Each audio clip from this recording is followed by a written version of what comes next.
65 days. 1 2 3 6 5. Yeah, 65 days. Hello beautiful people, welcome back to another episode on the D&AD Pritchard YouTube channel. Guys, thank you so much for the subscriptions, for the links that I have seen people share about our channel. Thank you so much. You're part of our community and we don't take you for granted at all. So guys, if you want to be part of this team, please don't forget to hit that subscribe button so that you get to watch every episode that we shoot.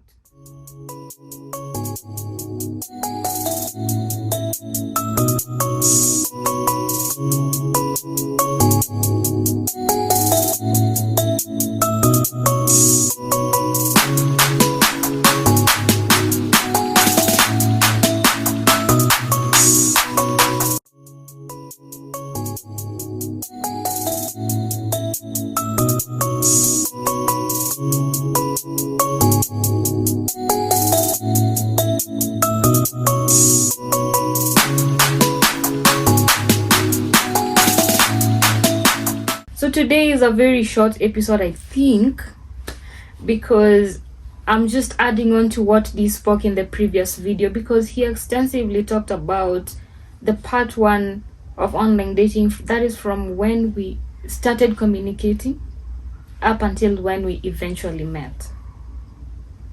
But we've had questions in our inbox, people asking us a few questions here and there, and I thought, well, it's just wise to respond to it. Maybe I could be helping a soul out there. I don't know. So that's why I'm here today. So let's get to it. So Dee finally spoke, and one thing he said about him, if you've not watched that video, is he was on Afro Introduction for 10 years. And most of you are not gonna believe it when I say I was there for 3 days. The day I signed up, the day I ignored him, and the day I responded, and that was it. 3 days out. Yeah. You're not gonna believe it, but that is it. I was on there for 3 days. I know for some people it takes time. Some people it takes a day. Some people, your story can never be the same as someone else's story. So that is how it was. Me on Afro for 3 days, meeting someone who'd been there for 10 years. Weird. But here we are. Anyway, so on to the questions. We've had people asking us a couple of questions, and I just want to answer that, and I hope I help. So the first question people normally ask is, how long does it take before you start asking for money? Now, according to me, I think that is where you go wrong. First, before you go on to that dating site, before you start looking for that one person that you want to meet, tell yourself, what is it I want? What am I looking for? Am I looking for somebody to just help me with the relocation process? Am I looking for someone to just have entertainment or the sheer fun of it? Am I looking for love? Am I looking for someone to do something for them so that they pay me so that I better my life or stuff like that? You need to outline all that clearly in your head before you get onto the dating site. Now, once you've done that, you'll be able to set your priorities. Let me talk on my side. I had gone through one of those roller coasters of a relationship, and guys, a story for another day. So I went on Afro Introduction clearly looking for love. I just wanted to be loved. In the whole scheme of things, I wasn't looking for someone who's gonna give me money, because here's one thing you need to know. When I met David, I was working. That means I was financially stable. I didn't need a man in my life to do bills for me. No. And we've not had a discussion where I need to ask for money, or where we've not had that discussion. And I think that is where most of the people go wrong, because you're looking at someone without wanting to know how far they've come or what they've gone through to be where they are, and you just want to come in and be where they are. that is when you start asking that question, which is wrong. So when you log on your profile, be very clear what you want. If you want someone for entertainment, they're there. If you want somebody to show you, that, so that they pay you for it, you'll find those people. If you're looking for love, you'll find people. By meeting D, I have come to realize that there are still traces of good people out there. It just takes time for you to find the right person. Remember, you two have to synchronize. Your equilibrium has to sync. So do not get into a relationship and the first focus is, when is he gonna start sending me money, because then you are losing it. We African ladies have made it so difficult for these white men to love us, because they see an African woman and the first thing they think is, okay, is she after my money? Or, it's us who've made it difficult for ourselves. And we just need a few people to change the narrative. If somebody loves you, they'll care for you. And this is how I define care. If you're able to meet my needs before I ask for them, you clearly care for me, then you clearly love me. I was working, so we never had this discussion of, hey D, I need money to top up my airtime, I need money to buy data, I need money for 1, 2, 3. No. And he knew I was working, but still he'd send me money. Hey, go spoil yourself, I need you to go out and dress, go get dresses, go do this and that, go out with your friends, go.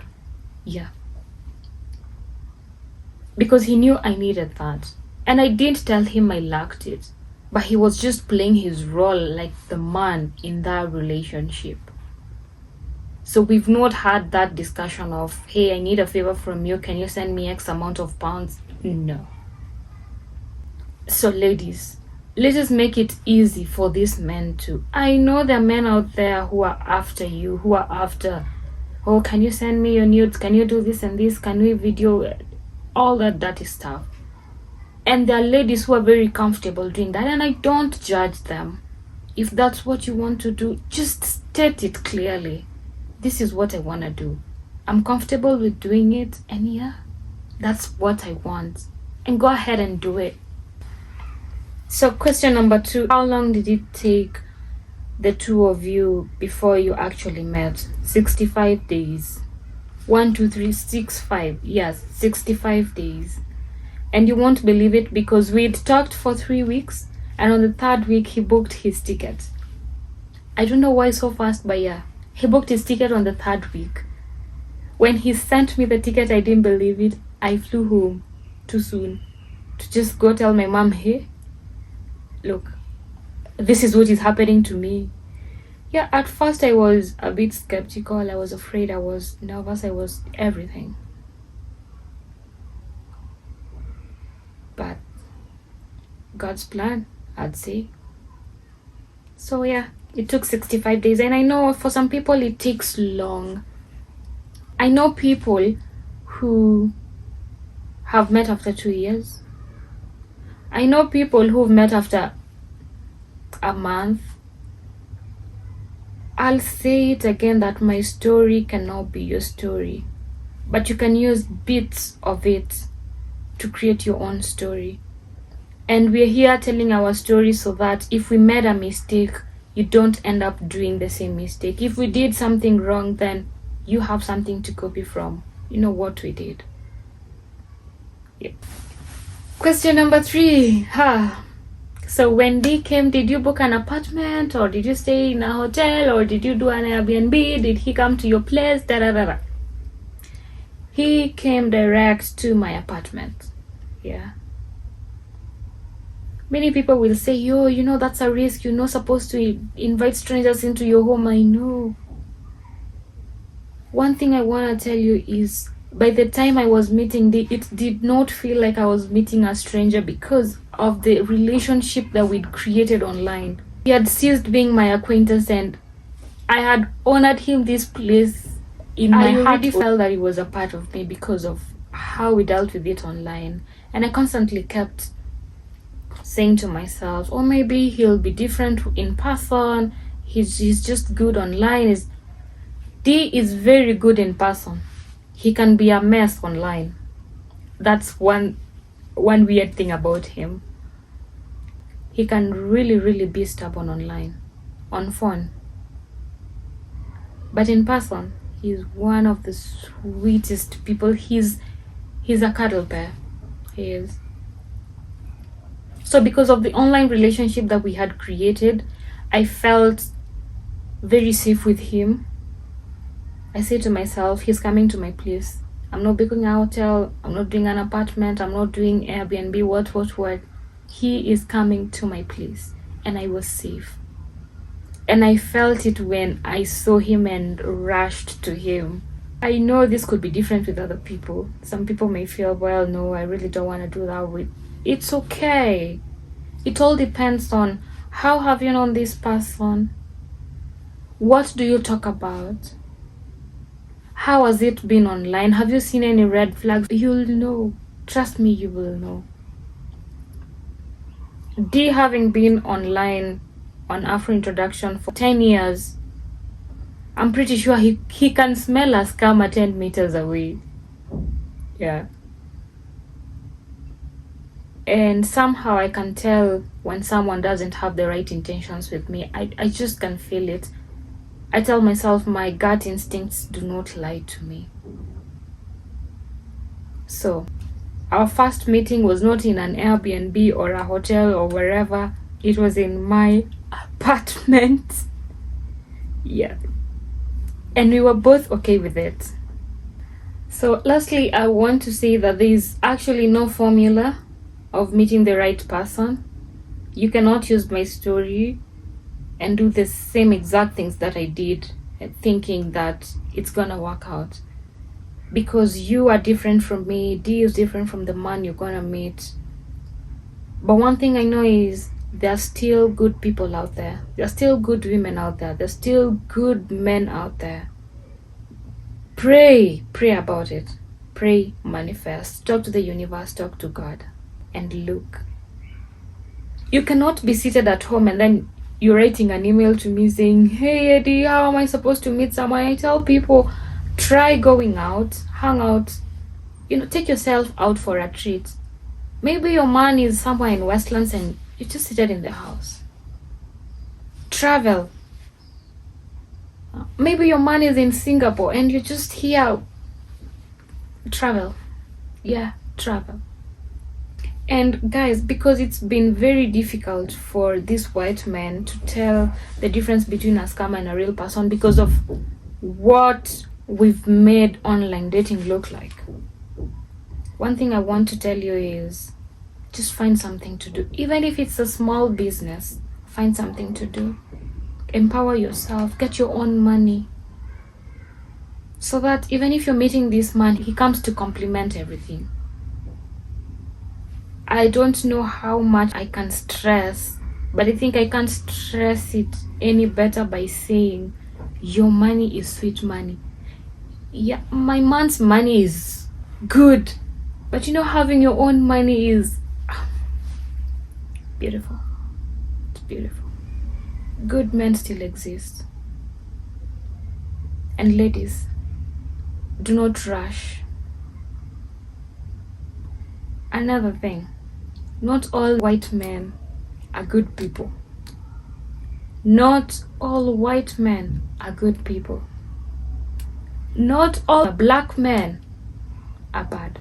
I have seen some black couples who are living wonderful lives, and I have seen some interracial couples who are going through it. So having a white man is not a guarantee that you're gonna have a really, really beautiful life, a good life, and this and that. There are people just like the black man. Come on, and these white men are not wallets. That's another thing. They're not wallets.